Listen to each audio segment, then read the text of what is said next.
Let's talk about what you write about, what you speak about, which is absolutely important, and I think is probably part of the reason that brought you to South Africa. Productivity. I don't know about the without stress part. I'll leave it out for now. Let's just talk about upping productivity and then see if we can do it without stress. Maybe you have the magic wand. Sure. Well, the key elements of productivity are outcome and action. What is it we're actually trying to produce? This is finished when what's true. And outcome thinking is really just a core element of that. And the other half of that is, so, okay, once we determine what we're trying to produce, what's the next step and who has it?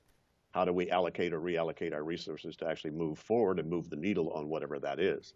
So as simple as those sound, oftentimes people and organizations need to focus a lot more on, wait a minute, what are we actually trying to accomplish? What's our desired end game, end result?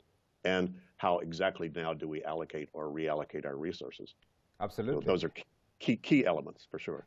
I was going to come in and actually ask the question where those reside within that relationship. Is that something that ought to be embedded within the workers, or is that an organizational, institutional issue that will be required to be able to get the workers to acquire, to come up with those outcomes that you're looking for? Well, I'll say yes to either or both of those. Organizations are made up of individuals who then make those decisions and sort of lead the ship, if you will. So it's still an individual call that needs to be made, and indeed teams and groups and management groups certainly need to focus on the right stuff. Here's the biggest problem right now these days is the speed of change is speeding up. So you can't rest on your laurels. You decided some outcomes and some ways to structure your organization and to allocate accountabilities for that. But you don't rest on your laurels very long. Your parents, my parents, barely needed to change what they were doing and how they were doing it more than a few times maybe in their life. We're having to do that weekly. And certainly, at least from what I hear about South Africa, you're going to have to learn to deal with change fast. Yeah, absolutely. So there was a report that I saw today from Global, what do they call it, Global Benefits Network, Marxist Global Benefits Network, and they're talking about research that they have done, which shows the Brits work an extra 17 hours every month. And then the other numbers that come in are the United States, Hong Kong at 23, UAE, United Arab Emirates at 24. South Africa has got just 14. Suggesting that there is an issue around productivity here. So if you were to try to advise a nation, where would you begin? Of course, you spoke about individuals and companies, and I'm talking national here. But as you can see, we are looking for solutions. Where to start? Well, you have to say who's interested in what kind of outcome the country has.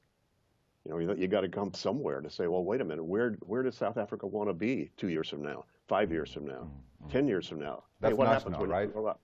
That'd be national, but then you could step that down to a department, a division, a group, down to the corporations. They still have those questions called what do we want to be when we grow up?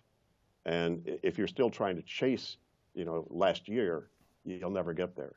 So somebody has to take and it's politically risky, both inside an organization as well as in a country.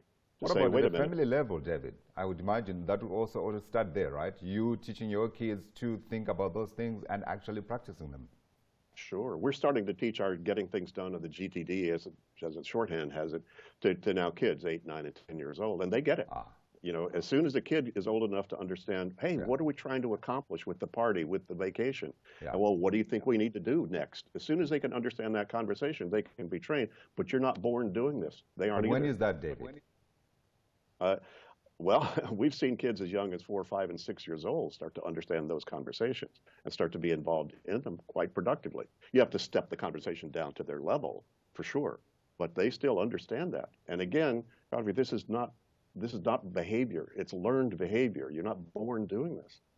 And so you actually need to train yourself. It's a cognitive muscle you actually need to train to think about what are we trying to accomplish in this meeting? What are we trying to accomplish this division, et cetera, et cetera.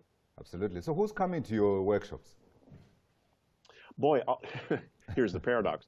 The people who come to our workshops and are attracted to our work are the people who need it the least. They're already the most productive, aspirational, positively focused people because they're the people most sensitive that they've reached their limit and they need more space. they already know the value of system. They already know the value of decision making. They already know, the value of risk taking. And so they're already primed for that. The people, the people who really need this probably the most are too unconscious.